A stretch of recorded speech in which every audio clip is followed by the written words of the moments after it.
PCG 128, Sephardic Synagogue, Nachlaot, Jerusalem. What engaged me first about this image were all the compositional forms and the variety of textures. Then I saw the figure in the shadow of the doorway. Then the bird in the foreground. Click.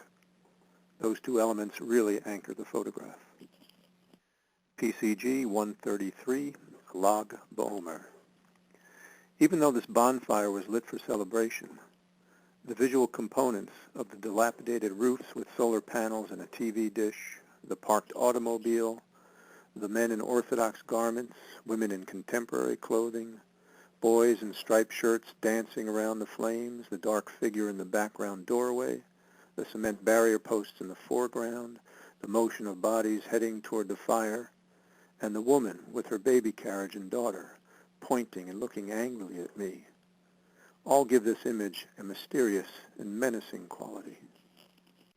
PCG 140, Blessing. I took this photograph at the Wailing Wall in Jerusalem. Such a beautiful, aged, crooked hand. What a delicate, tender, and private moment. You would never know by looking at this image that all around us was a swarm of noise and people walking, talking, and praying, and that most of those giving blessings expected monetary payments for their services. PCG 142, Begin. Harsh lighting, stained walls, round melons at a round clock, that intense, direct stare from the photographs on the wall, and Mr. Roberts' Washington State apples. My friend Ken Duckworth, who owns a restaurant in Gloucester, Mass., called me to say that at the same time he was looking at this photograph in the catalog, his produce man had arrived and delivered a large bag of carrots. They were grown in Israel. PCG 143, Jerusalem Tenement. As I watched these boys playing in front of their apartment building with laundry hanging off one of the terraces, I imagined myself back in the Bronx neighborhood of my childhood.